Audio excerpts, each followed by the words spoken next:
부천상동 704호. 저녁 8시가 조금 넘은 시간이었다.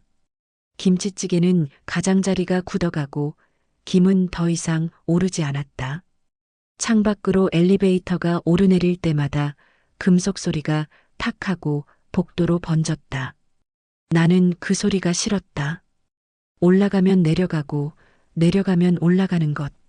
사람 마음도 그렇다는 말이 떠올라서였다. 어머님 얘기 그만해요. 며느리가 먼저 말을 꺼냈다. 휴대폰 화면을 뒤집어 놓는 동작이 유난히 차분했다. 아들은 고개를 숙였다. 당신도 오늘은 좀 말 예쁘게 해봐. 낮게, 그러나 분명한 목소리였다. 식탁보 모서리가 해져 있었다.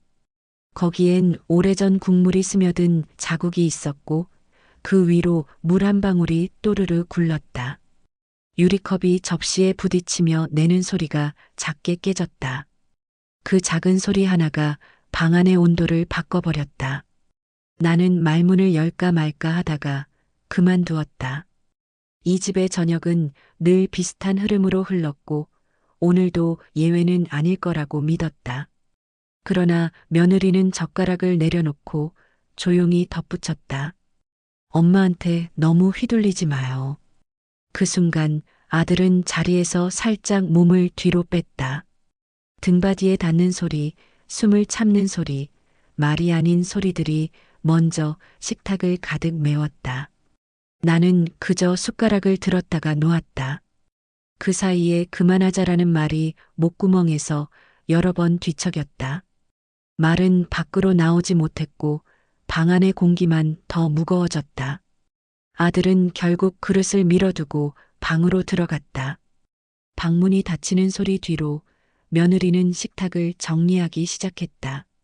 수저통을 싱크대 쪽으로 옮기는 규칙적인 금소금이 흘렀다. 나는 의자에 앉은 채로 손수건을 접었다 폈다. 접으면 모서리가 맞지 않았고 펴면 주름이 더 도드라졌다. 밤 11시가 가까워오자 아파트 단지의 놀이터 불이 꺼졌다. 멀리서 배달 오토바이가 지나갔고 복도 센서 등이 한번 켜졌다 꺼졌다. 그리고 다시 고요. 새벽 2시. 천장 너머에서 둔탁한 소리가 났다. 쿵. 잠깐의 정적. 다시 쿵. 이번엔 더 가까웠다. 나는 의자에서 몸을 일으켜 현관으로 갔다. 비상구 문틈으로 찬바람이 밀려 들어왔다. 계단참에는 물컵이 엎어져 있었고 맑은 물이 계단 모서리를 타고 아래로 흘렀다. 그때까지도 믿었다. 누군가 늦게 귀가하다 발을 헛디딘 거라고, 아무 일도 아니라고. 그러나 엘리베이터 문이 열릴 때 비어있는 카트와 검은 비닐봉지가 보였고 내 심장은 이유 없이 빨라졌다. 전화는 손에 쥐고 있었지만 누구에게 걸어야 할지 떠오르지 않았다. 아들의 방은 조용했다. 침대 위에는 접힌 셔츠가, 책상 위에는 출근증이 놓여 있었다. 책상 모서리에 달력이 있었다. 빨간 펜으로 동그라미가 그어진 날짜 사건 이틀 전. 그 시간에 며느리는 외출했다고 말했다. 이유는 묻지 않았다. 묻지 않으면 덜 아플 거라고 믿었기 때문이다. 나는 주방 등만 켜둔 채 창가에 섰다. 바닥에 떨어진 식탁보에 올이 하나 풀려 있었다. 그 올을 당기면 식탁보가 한 줄로 길게 무너질 것 같았다. 손끝을 멈췄다.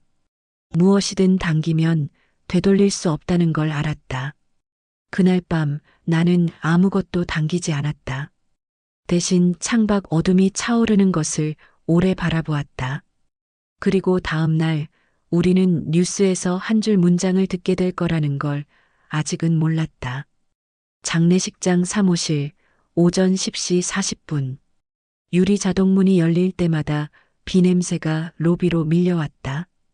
접수대 위 향 3개가 나란히 타고 있었고 하얀 국화가 프레임 밖으로 넘치듯 쌓였다.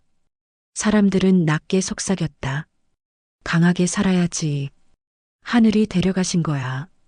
위로의 말들은 종이컵 커피처럼 뜨겁지도 차갑지도 않았다. 검은 정장을 입은 며느리는 목선을 정돈하고 조문객 이름을 정확한 획으로 적었다. 획마다 힘이 있었다. 내가 모르는 힘. 경찰이 서류 봉투를 건넸다. 유서 복사본 1장, 사건 보고서 2장. 유서엔 두 글자 미안해. 손에 익지 않는 피랍과 둥근 미음이 내 눈썹을 찌르는 것 같았다. 아들의 글씨는 원래 오른쪽 아래로 힘이 실리는 각진 미음이었다. 나는 종이 끝을 손가락으로 눌렀다. 종이가 미세하게 울었고 손끝이 젖은 듯했다. 경찰은 극단적 선택으로 보입니다. 현장과 진술 모두 일치합니다라고 말했다. 며느리는 가볍게 고개를 끄덕였다. 고개가 내려갈 때 귀걸이가 아주 작게 흔들렸다. 정오가 지나자 장례식장 스피커에서 안내 방송이 흘렀다. 발인 시간은 내일 오전 8시입니다. 모든 것이 일정표처럼 정확했다. 슬픔마저 시간표 위에 올려진 느낌. 나는 접수대 귀퉁이에 놓인 계산서에 눈이 갔다. 인쇄된 숫자, 옆 볼펜 글씨가 섞여 있었다. 며느리가 적은 영수의 수는 아래로 내려앉는 습관이 있었다. 유서 속수와 닮아 있었다. 그녀가 내 쪽을 바라봤다. 어머님, 따뜻한 물 드세요. 말은 다정했지만 온도는 느껴지지 않았다. 나는 고개만 끄덕이고 하얀 종이컵을 두 손으로 감쌌다. 열기가 아니라 무게를 느끼고 싶어서였다. 천장 조명이 반사된 바닥에 작은 물기 자국이 남았다. 누군가 방금까지 서 있던 자리. 그 자리에서 아들 사진이 내 쪽으로 살짝 기울어 있었다. 그때부터였을까? 슬픔은 뒤로 물러나고 의심이 앞자리에 앉은 건 눈물이 마를수록 머리는 선명해졌다. 나는 유서의 글자를 한 획씩 머릿속에서 분해했다. 미음은 둥글고 모음은 내려앉았고 종이의 왼쪽 여백은 과도하게 넓었다. 그리고 봉투 오른쪽 상단에 작은 이니셜 KDO. 아들의 영정 앞에서 나는 조용히 속삭였다. 엄마, 잠깐만 울음 밀어둘게. 이제부터는 찾아야 해. 그 순간 로비 쪽 자동문이 또 열렸다. 비냄새가 한 번 더 들어왔다. 나는 유서를 접어 가방 깊숙이 넣었다. 종이의 모서리가 손바닥을 스치며 아주 얇은 상처 같은 선을 남겼다. 상처는 피가 나지 않았지만 확실했다. 보이지 않는 무언가가 시작된 자리였다. 사흘째 비가 내렸다. 장례가 끝난 뒤에도 하늘은 그 집 앞을 잊지 못한 듯했다. 보험회사 지점 사무실은 유난히 밝았다. LED 조명이 천장 전체를 덮고 있었고 그 아래에서 상담사는 형식적인 미소로 말했다. 배우자분께 보험금이 지급됩니다. 1억 2천만 원, 빠르면 이번 주 금요일 입금될 겁니다. 빠르면 금요일. 그 단어가 마음에 걸렸다. 세상엔 느려야 하는 일도 있다. 며느리는 고개를 숙이며 조용히 사인했다. 손끝이 매끄러웠다. 수많은 서류를 다뤄온 사람의 손. 나는 그 서명을 멍하니 바라보다가 그녀의 필체에서 유서의 둥근 획을 떠올렸다. 사무실 창가에는 관엽식물이 있었다. 하얀 분갈이 화분에 작은 표찰이 붙어 있었다. 행운목. 웃음이 났다. 이름은 행운인데 왜 이렇게 불길한 냄새가 날까? 경찰서 복도에서는 극단적 선택이라는 단어가 너무 쉽게 오갔다. 사건 종결 도장이 찍히는 소리, 프린터에서 종이가 배출되는 소리, 그리고 아무런 감정이 섞이지 않은 수고하셨습니다라는 인사. 나는 복도 의자에 앉아 종이 봉투를 무릎 위에 올려놓았다. 그 안에는 유서 사본과 사진 한 장이 들어 있었다. 사진 속 아들은 웃고 있었다. 그 웃음이 지금은 증거가 되어 있었다. 교회에 들렀을 때 권사 한 분이 내 손을 잡았다. 며느리 참 효부잖아요. 아들 떠나고도 그렇게 담담하기 쉽지 않아요. 나는 대답하지 않았다. 효부라는 말은 그날따라 참 묘하게 들렸다. 사람들은 다들 자신이 보고 싶은 모습만 본다. 나는 집으로 돌아와 영수증 더미를 정리했다. 장례식 경비, 화환 대금, 운구 차량 비용. 그중 한 장의 하단에 날짜가 눈에 들어왔다. 4월 18일. 아들의 사망일은 4월 20일이었다. 보험 서류 접수일이 이틀 빨랐다. 이건 어떻게 된 거야? 입안에서 말이 새어나왔다. 멈춰있던 비가 창문을 두드렸다. 시계는 밤 10시를 가리켰다. 나는 식탁 위 달력으로 시선을 옮겼다. 18일 빨간 펜으로 동그라미가 쳐져 있었다. 그 시간 며느리는 외출했다고 했다. 이유는 고객 미팅. 그 말을 믿을 수 있을까? 아니, 믿지 않아야 했다. 나는 볼펜을 들어 18일을 다시 동그라미 쳤다. 그리고 그 위에 굵게 적었다. 진실 시작. 아들의 방은 여전히 정리되지 않았다. 서랍 위엔 열쇠꾸러미, 결혼식 사진, 그리고 가족여행 계획이라 적힌 공책이 있었다. 나는 유서 사본을 그 옆에 펼쳐두었다. 눈이 글씨를 따라가고 기억이 글씨를 멈춰 세웠다. 아들의 글씨는 늘 각졌다. 오른쪽 아래로 살짝 힘이 들어가는 필체였다. 하지만 유서의 미음은 둥글었다. 모서리가 다른 돌처럼. 미음 하나로 사람의 진심을 구별할 순 없겠지만 그 한 획의 낯설미 가슴을 찔렀다. 책상 서랍에서 펜을 꺼내어 종이에 몇 글자를 써봤다. 미안해. 내 손에 익지 않는 글자였다. 그러다 펜 끝이 멈췄다. 유서의 필체와 너무 비슷했다. 며느리의 글씨. 장례식장 접수대에서 보았던 그녀가 쓴 영수의 수. 모음이 아래로 떨어지는 습관. 똑같았다.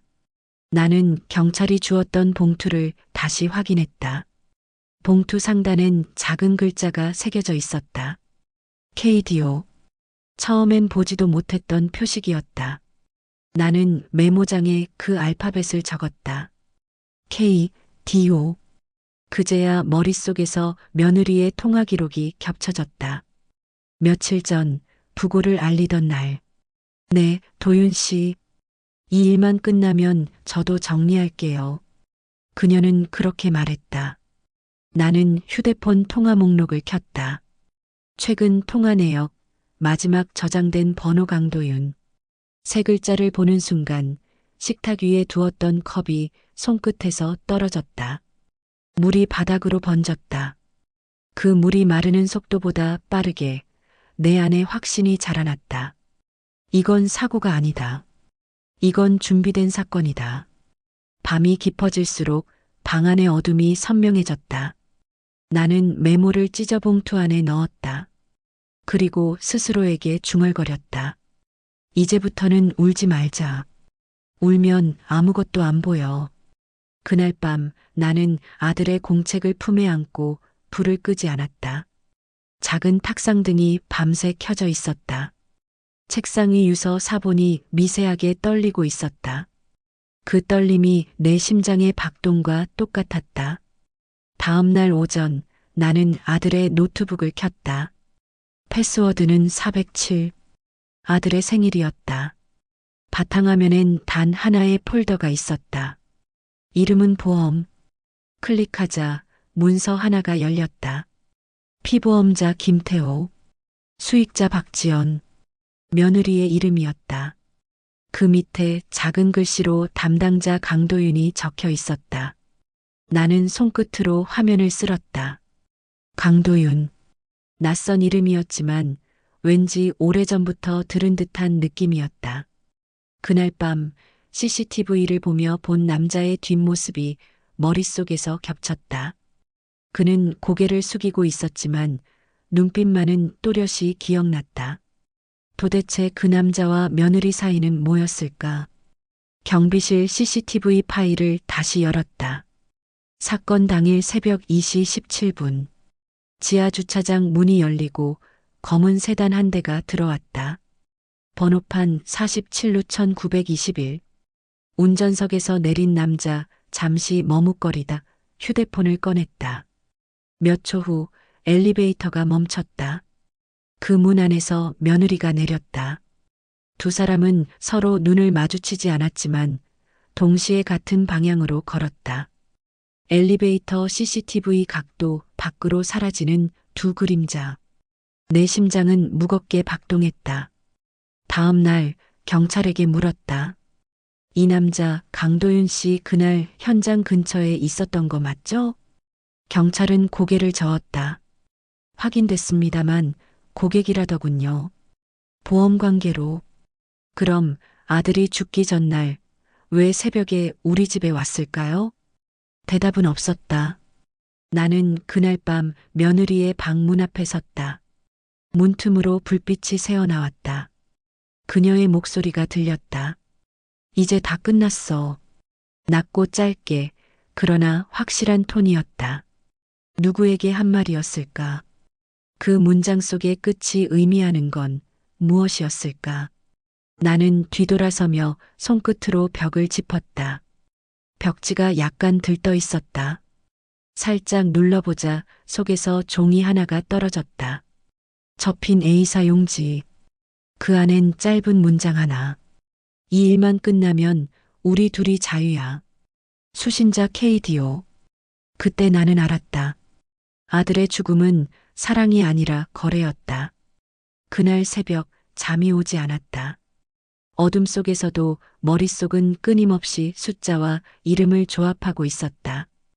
보험금 KDO 47루 1921 4월 18일 2천만 원. 모든 조각이 맞물리는 듯 하면서도 하나가 빠져 있었다. 아들이 왜 아무 말도 하지 않았을까? 새벽 4시 20분. 나는 손전등을 켜고 옷장을 열었다. 옷가지 사이에서 낯선 냄새가 났다. 오래된 종이 냄새, 먼지와 잉크가 뒤섞인 냄새였다. 그 냄새를 따라 옷걸이 뒤편을 밀자 오래된 여행 가방이 하나 나왔다. 손잡이는 헤어졌고 자크엔 녹이 슬어 있었다. 가방 안쪽 작은 포켓에서 얇은 통장이 한 권 나왔다. 빛바랜 표지에는 국민은행 로고가 흐릿하게 남아 있었다. 첫 페이지를 펼치자 한 줄이 눈에 들어왔다. 입금액 200만 원 송금인 KDO 메모 정리. 날짜는 아들의 사망일 일주일 전이었다. 손끝이 차가워졌다. 이게 뭐야? 그때 방문 손잡이가 천천히 돌아갔다. 문이 열리며 며느리가 서 있었다. 머리는 단정하게 묶여 있었고 표정엔 감정이 없었다. 그 시간에 여기서 뭐 하세요? 정리 좀 하려고. 그건 제 방이에요. 그녀의 목소리는 낮았지만 눈빛은 날카로웠다. 내 손에 들린 통장을 본 그녀의 시선이 잠시 멈췄다. 그거 왜 거기 있죠? 내가 묻고 싶은 말이야. 잠깐의 침묵. 그리고 그녀는 미세하게 웃었다. 어머님, 의심은 사람을 병들게 해요. 그래서 난 병이 나도 괜찮아. 대신 진실은 알아야겠어. 그녀는 한 발짝 다가왔다. 진실이라 때로는 몰랐던 게 나을 수도 있어요. 그 말이 끝나자 그녀는 등을 돌렸다. 복도로 나가는 발소리가 일정했다. 문이 닫히고 나서야 숨을 내쉴 수 있었다. 나는 통장을 가슴에 꼭 안았다. 바깥에선 빗소리가 멎고 아침 새소리가 들려왔다. 새소리와 함께 내 안에서 또 하나의 소리가 일었다. 결심이라는 이름의 소리였다. 아침이 밝았다. 그런데 세상은 조금도 밝지 않았다. 주방 시계는 7시 30분을 가리키고 있었고 나는 식탁 위에 작은 녹음기를 올려두었다. 빨간 불빛이 전멸하며 작게 삑하는 소리를 냈다. 그 앞에 앉은 며느리는 무표정했다. 식탁 위엔 따뜻한 차 두 잔이 있었지만 어느 쪽도 손대지 않았다. 그날 밤 무슨 일이 있었니? 내 목소리는 떨리지 않았다. 말해줘. 아들이 스스로 그렇게 한 거야? 그녀는 시선을 내게 고정했다. 오래 참고 있던 웃음 같은 미세한 표정이 입가에 걸렸다. 그 사람이 먼저 떨어졌어요. 그녀의 입술이 움직이는 속도보다 내 심장이 더 빠르게 뛰었다. 먼저 떨어졌다는 말은 우연이 아니라 사건이었다. 무슨 뜻이야, 먼저라니. 정확히는 발을 헛디뎠다고 해야 하나 저는 말리지 못했어요. 아니, 멈출 수 없었어요. 그녀의 손끝이 미세하게 떨렸다. 그 순간 내 옆에서 녹음기의 빨간 불이 전멸했다. 너 그날 누군가랑 있었지. 그건 제 일이에요. 어머님이 알 필요 없어요. 내일? 내 아들이 죽었는데 그게 내일이야? 내 목소리가 높아졌다. 그녀는 조용히 고개를 숙였다가 다시 들었다. 그 사람 나를 버리려고 했어요. 그래서 죽였니? 그건 어머님이 생각하는 그런 식의 일이 아니에요. 잠시 정적이 흘렀다. 밖에서는 누군가의 발자국 소리가 들려왔다. 복도에 배달 상자가 내려앉는 소리, 그리고 다시 조용함. 나는 이어폰을 귀에 꽂았다. 녹음 상태가 유지되고 있었다. 그날 무슨 일이 있었는지 경찰에 가서 말해야 해. 증거 있어요? 그녀가 비웃듯 말했다. 나는 고개를 들었다. 곧 생길 거야. 그녀의 표정이 굳었다. 서로의 시선이 부딪혔다. 식탁 위 찻잔에서 김이 사라지고 있었다. 그 김처럼 이 집의 평온도 조금씩 사라지고 있었다. 그날 밤 나는 집을 나섰다. 주머니엔 작은 녹음기와 휴대폰 하나, 그리고 오래된 자동차 열쇠가 있었다. 비가 내릴 듯 말 듯 하늘은 낮은 구름으로 덮여 있었다. 도시의 불빛이 젖은 도로에 번져 마치 바닥에서 누군가 나를 따라오는 것 같았다. 약속 장소는 외진 주차장, 공장지대 끝이었다. 가로등은 하나뿐, 불빛은 노랗게 깜빡이고 있었다. 주차장 한가운데 검은 세단 한 대가 기다리고 있었다. 창문이 내리고 남자가 나왔다. 짙은 회색 코트, 낯선 얼굴. 하지만 이름은 알고 있었다. 강도윤. 이렇게 만나면 곤란하죠. 그의 목소리는 낮았다. 나는 조용히 대답했다. 곤란한 일은 이미 끝났어. 내 아들이 죽은 그날로. 그는 잠시 나를 바라보다가 웃었다. 오해십니다.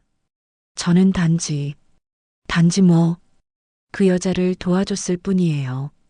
그의 말은 서늘했다. 도와줬다는 말 뒤에는 언제나 거래가 있었다. 그는 주머니에서 봉투 하나를 꺼냈다. 이걸로 끝내줘. 내 손에 봉투가 쥐어졌다. 열어보니 현금 다발과 메모 한 장.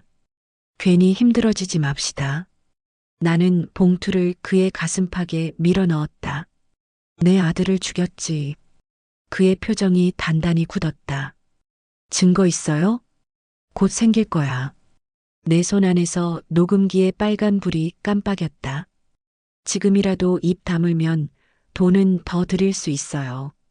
돈으로는 끝나지 않아. 그의 시선이 흔들렸다.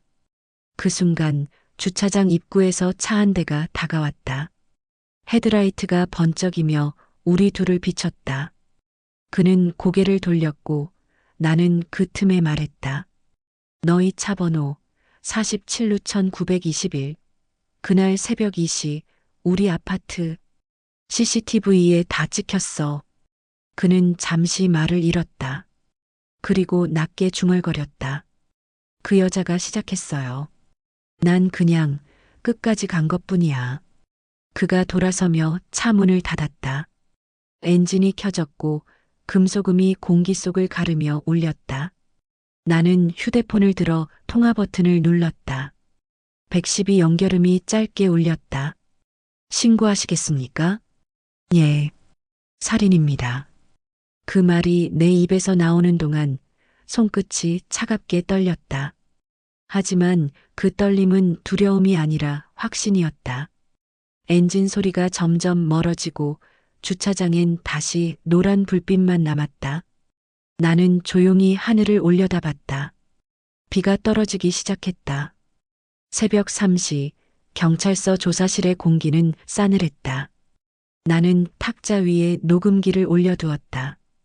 빨간 불빛이 한번 깜빡이고 이어 재생 버튼이 눌렸다. 스피커에서 낮고 거친 목소리가 흘러나왔다. 보험금은 내가 알아보고 너는 그쪽만 처리해. 몇 초간의 정적 뒤 다른 목소리가 이어졌다. 며느리였다. 그 사람이 먼저 떨어졌어요. 난 멈출 수 없었어. 그 문장은 공기보다 무거웠다. 조사관의 눈빛이 바뀌었다. 나는 손을 꼭 모았다. 이제 다 들으셨죠? 이건 명백합니다. 재수사 들어갑니다. 그 짧은 한마디가 내 몸을 관통했다. 두 손끝이 미세하게 떨렸고 심장이 규칙적으로 뛰기 시작했다. 조사실 문이 열렸다. 며느리가 들어왔다. 손목에 수갑이 채워져 있었고 시선은 바닥을 향했다. 그녀의 뒤로 강도윤이 따라 들어왔다. 그의 표정엔 후회도 두려움도 없었다. 단지 체념. 이제야 끝이 났네요. 그녀가 작게 중얼거렸다. 나는 그 말을 들었지만 대답하지 않았다. 창밖엔 비가 내리고 있었다. 형광등 불빛이 빗물에 부서져 벽에 무늬를 남겼다. 그녀는 마지막으로 내게 눈을 들었다. 그 눈 속에는 미움도 사랑도 없었다. 다만 비어 있었다. 나는 천천히 고개를 끄덕였다. 내가 말한 끝, 이제야 무슨 뜻인지 알겠네. 그 말이 끝나자 조사관이 문을 닫았다. 문틈으로 들어오던 바람이 멈췄다. 나는 눈을 감았다. 이제 내 아들은 억울하지 않을 것이다. 그 믿음 하나로도 밤은 충분히 길었다. 봄비가 내린 뒤라 공기가 맑았다. 납골당 유리창 사이로 햇살이 부서져 들어왔고 하얀 카네이션 향이 은은하게 퍼졌다. 나는 두 손으로 꽃 한 송이를 올려두었다. 꽃잎 끝에는 물방울이 맺혀 있었다. 이름표 아래 작은 명패가 새로 달려 있었다. 김태호 사랑하는 아들. 나는 그 아래에 손가락을 얹었다. 이제 알 거야. 내가 약해서 떠난 게 아니라는 걸. 너는 단지 너무 착했어. 옆자리에는 누군가가 두고 간 초가 하나 타고 있었다. 촛불이 흔들리다 곧 곧게 섰다. 나는 주머니에서 봉투 하나를 꺼냈다. 녹음기와 통장을 함께 넣은 봉투였다. 그 위에 짧게 썼다. 진실 보관. 그리고 관리자에게 건넸다. 이건 맡겨주세요. 혹시 또 누가 묻는다면 보여주세요. 돌아서는 길, 기자들이 서 있었다. 카메라 셔터 소리가 연달아 터졌지만 나는 시선을 내리지 않았다. 누군가는 이 이야기를 기사로 쓸 것이다. 살해당한 아들의 억울함을 밝힌 노모. 그 문장이 내게 무엇을 남길까? 명예? 위로? 아니, 단 하나의 안도였다. 이제야 끝이 났구나. 납골당 밖으로 나서자 바람이 불었다. 어깨 위에 한 줄기 햇살이 닿았다. 나는 가만히 하늘을 올려다보았다. 태호야, 오늘은 울지 않는다. 대신 웃는다. 그게 내가 바라던 거겠지. 멀리서 새 한 마리가 낮게 날았다. 그 그림자가 내 어깨를 스치고 지나갔다. 나는 천천히 걸었다. 오늘의 걸음은 지난 모든 날보다 가벼웠다. 가끔은 진실이 너무 늦게 도착합니다. 그 늦음 때문에 누군가는 평생을 헤맬 수도 있지요. 하지만 늦게라도 도착한 진실은 끝내 우리를 제자리로 데려다 놓습니다.